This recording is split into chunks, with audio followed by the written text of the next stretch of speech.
来被逮捕之后，还讪笑跟警方说：“呵，你们再玩几分钟，这女的就死定了。那个女生我一定会找到她，并且把她杀死。”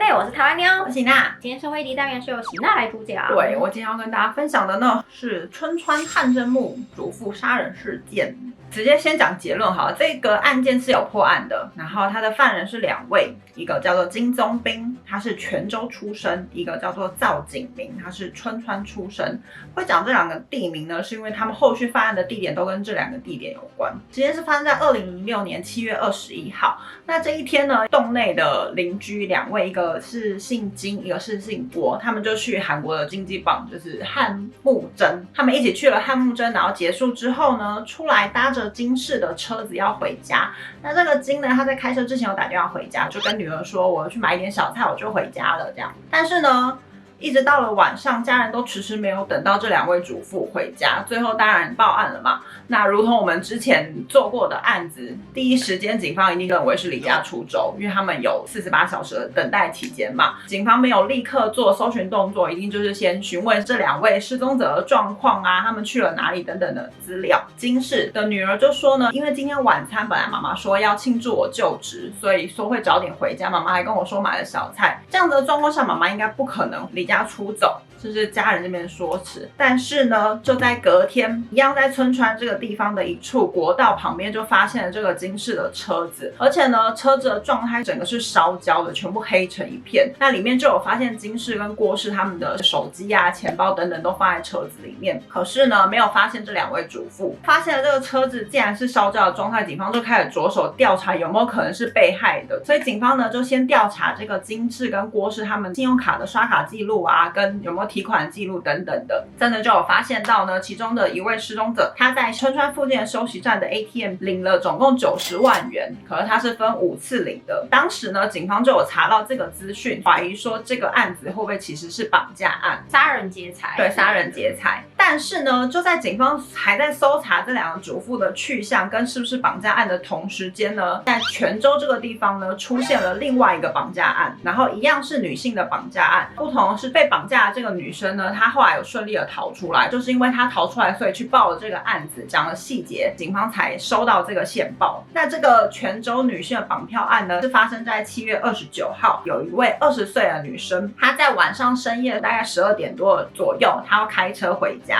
可是呢，他在开到一半呢，厢型车突然蹦的就往他前面撞，挡住了他的去路。一开始一定是吓到嘛，然后就看到那个厢型车下来2个男生，其中一位拿了一个50公分长的非常大的铁棍，迅雷不及掩耳的直接往驾驶座窗户敲下去，然后就把他拖出来，对，把他拖出来，直接把他拖到那个厢型车里面，对他进行暴力啊、性暴力啊等等的。过了5个小时，在清晨5点10分左右呢，这个厢型车开到泉州附近的一处便利商店，其中一个犯人呢坐在厢型车里面看车嘛，另外一个犯人呢，他就押着这个女生呢到便利商店里面的 ATM。要让她去领钱这样。那当时呢，我真的觉得这个女生非常的勇猛。这个女生当时心里就想说，如果我现在一次把钱领出来，他们一定就会把我杀掉，因为我就没有任何的用途了。而且因为她觉得便利商店是一个公开的空间，她有可能可以在这个时间求救。这个女生非常聪明，她就一次只领10万块，她总共领了360万，因为她就是为了要拖延那个时间，就是她领36次，对，她领了36次，争取了还蛮多时间。时间是清晨5点多，所以其实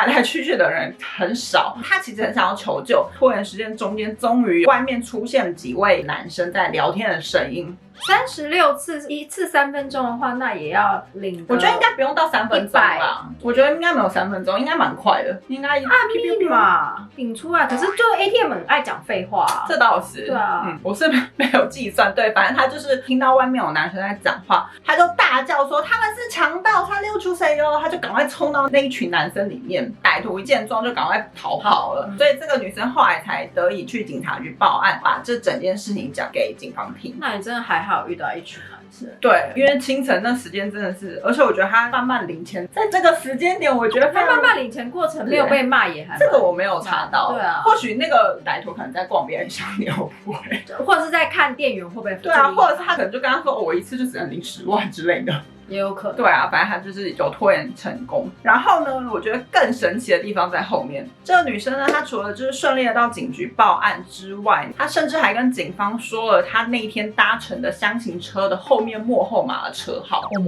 她就是有记得，很强超棒棒。警方就是根据这些搜寻全国符合条件数字的箱型车，总共有160多台。针对这160多台里面，车辆登记者有犯罪前科的总共有20位。这20位中间就有1位呢是2004年才刚出狱的，当时是40岁的金氏。警方就是把这几个人重大嫌疑人照片给那个女生看，这女生就认定那个金氏是绑架她的人。所以呢，警方锁定金宗斌之后，当然就是开始查询金宗斌的下落啊，住在哪等等的。当然没有住在他原本登记的地方，所以警方就是开始搜掉金宗斌他的通联记录。通联记录里面打电话的人呢，几乎都是前科犯，有入狱过的，他们可能就是在监狱里面认识的。那其中有一位呢，比较常聊天的前科犯，他有被警方列为是情报员。警方这边好像都是会把出狱过后的人，电影有演过嘛，就是会让他变成是县民。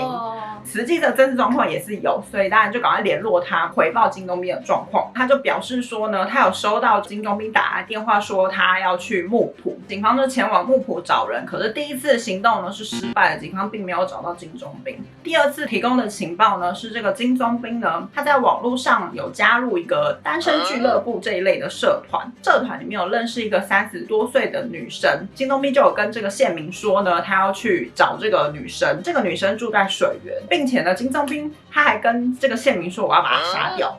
所以他就是准备要去水源行凶就对了，就是要把这个网友杀掉。怎么会要杀人这件事情跟人家讲？他可能就跟他是好朋友啦，好妈吉吧。因为他后面我调查资料，他一直跟，所以好妈吉会分享这种事情，可能会吧。行，那我今天晚上杀老公，我不想知道。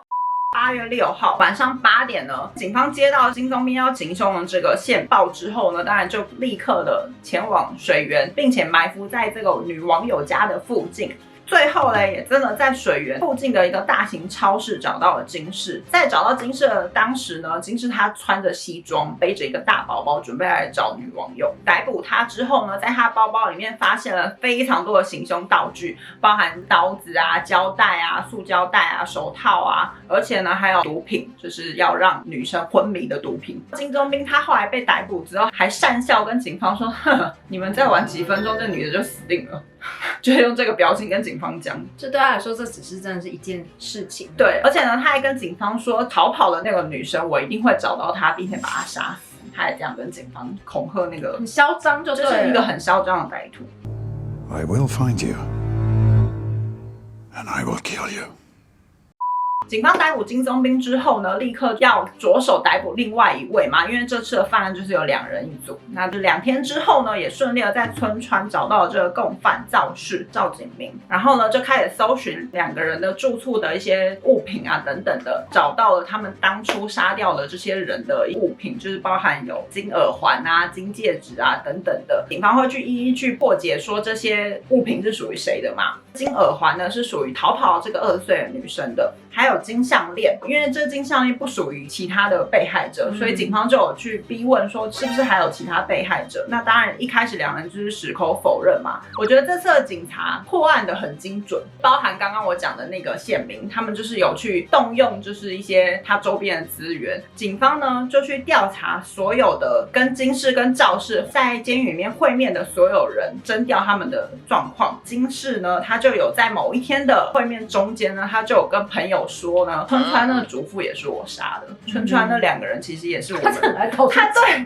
大嘴巴，你刚刚讲的，我就想说他就是一个爱炫耀的人啊，嘴巴，他就是露出了破绽，然后警方就刚好抓住这才不是破绽的，就是大嘴巴。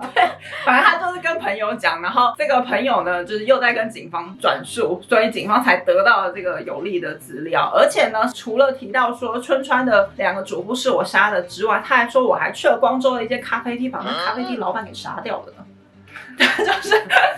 一直到处讲，有什么事啊？他很荒谬，有事就很荒谬。刚好他有这个大嘴巴，他的让警方可以破了、对，让警方破了这个案子。然后呢，这个光州咖啡厅是什么样的状况呢？8月3号，那这两个人呢，在8月2号前一天晚上，他们就先在光州的某一处的停车场先偷了一辆轿车。隔天呢，他们就前往光州的一处咖啡厅。这个案件其实他们算是随机杀人，因为他们一开始进咖啡厅没有想要做什么事情，只是看到那个咖啡厅女老板一个人，而且当天他们行凶的时间是中午12点，真的就是大白天。他们走进那咖啡厅，因为咖啡厅没有人，就剩一个女老板嘛，他们跟那女老板就开始聊天，然后聊一聊就发现了这女老板好像颇有钱的，他们就决定要把这女老板给杀掉。所以大家还说才不要露白，真的，当天就立刻起了杀机，就把这个女老板给杀掉了。他们就等于是先在首尔那边杀了那个桑拿的2个，春川，对对对对，后来又在泉州那边继续犯案，对，然后就被抓到了，对这样子，然后就靠着那条金链子连接到春。链子是那个泉州这个女老板的哦，那2个主妇完全没有任何实际的物证，就是只有90万现金被对对领走对对对。接下来要跟大家聊这2个人到底是什么样的背景。今天的干爹是我们海尔对自己，我们要出照片了，对耶！其实我们就是一直过50万订阅以后，才开始有讨论这件事情这样子。我们2个人都是走比较实际派的路线，所以想要出一个比较实用一点的东西这样子。我们每一年一定就会买的就是笔记本、年历本。今年就推出了我们海尔对的年历本，叫做2023年诅咒笔记本。就是要给你们诅咒用的。对，不是买了会被诅咒，是买来可以诅咒别人。有没有很符合我们的风格呢？对，然后里面可能还有咖喱饭的食谱啊。有没有很想要？就是有一些我们自己的手绘的插画，就我跟喜娜我们一起画的一些诅咒插画。那这个年历呢，有比较特殊的设计的地方呢，我们特别把它分成4本，就是让你3个月可以换1本。因为我们2个人讨论有发现说，我刚买来小本本的时候，你都会写得很开心。没错。然后因为它是一本新的本本，就会有很多的期许，我要努力想象的这种东西，所以我们就会觉得换本只是一种转换心情的方式，所以我们特别把1年拆成4个本，春夏秋冬4个季节这样，而且也让大家比较好携带啦，因为它就变得很薄，很好的放在包包里面这样子。在书里面呢，就是有收录一些可爱的让你诅咒人的插画，让你年年都可以发你的咒怨，真的是我们手绘画上去的。对，但是呢，因为我跟喜娜我们自己感觉上面使用起来呢，比起每一天要做什么样的行事历呢，我们更需要有一个比较长的笔记的空间，可以做一个完整的记录一个工作从头到尾做的状况。所以我们的页面的方式呢，是前面是月份，后面是大量的笔记本的空间这样子。这样的设计是我跟喜娜我们俩觉得目前我们用过这么多年历本，觉得最实用，对，觉得最方便的，对，最符合我们的需求啦。对，我们也做了这样子的设计给大家。那我们这次的笔记本呢，有数量限定，笔记本的规格啊、纸质啊，还有更多里面的示范页面，我们都会放在卖场里面，还有商品的使用说明哦，教你怎么诅咒人哦，这很重要。对，那我们会把卖场的链接放在下面，影片说明栏里面，跟留言区我们都会置顶哦。那如果有兴趣的版友呢，可以去参考一下我们的商品页面喽。那我们继续回到怪谈喽。那这个金氏呢，总共有性暴力的前科，总共5次。他是在2004年出狱。赵氏呢，赵景明，他是强盗杀人4次，2005出狱。2个人就是在狱中认识，变成好麻吉的。因为他们2个相隔1年之后出狱嘛，出狱之后他们就没有钱生活。2006年的7月19号，这个金氏呢，他就前往春川见他，只是想要叙旧聊天而已。但是呢，见面之后呢，就疯狂的抱怨2个人彼此生活有多困难这样，然后又刚好这个赵氏呢生病了，贝血氏病。这个病呢是他在监狱里面得的，它算是一个慢性反复性的免疫力失调的一个疾病，它就是可能会在口腔啊或者是阴部的反复溃烂的这个症状就对了。那我查到贝血氏病目前是没有实际的药物可以去治疗，因为它就是会一直反复产生的病状就对了。2个人就开始讨论起来，哦，我们不可以再这样生活下下去，我们要帅气的过一下生活。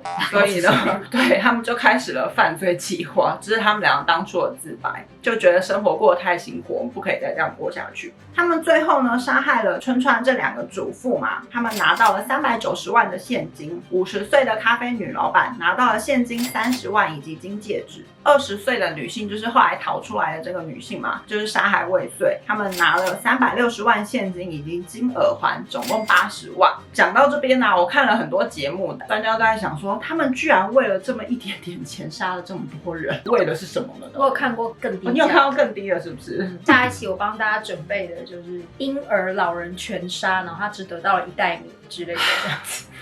好哦，那根据后续逮捕这个金氏他的自白呢，他就有讲到这个春川这2个主妇他们作案的细节。7月21号，他们先潜入了春川的一处住宅，威胁40岁的男主人，拿走了10万块的现金，并且把男主人的车开走。途中呢，碰到这2位主妇从经济榜上要回家嘛，他们就是开着这个偷来的车呢，然后就挟持了这2个主妇，并且呢威胁被害者去休息站领钱，领了钱之后就把这2个主妇给杀掉了。我没有查到过程，可是警方的诉说是说他们非常的残忍，他们就是为了钱真的杀人不眨眼。他们把他杀害之后呢，就开把这2个遗体丢到一个深山里面，并且呢他们还把主妇的衣服全部脱掉。犯人的说法呢是说他们想要加速遗体的腐化，所以其实呢这2位主妇的遗体是根据金氏的自白而找到的，并不是警方当时搜到的。最后呢这个法官当然就是判定2人是死刑，法官的认定就是呢他们在15天内杀了3个人，完全毫无悔意，所以最后判定是死刑。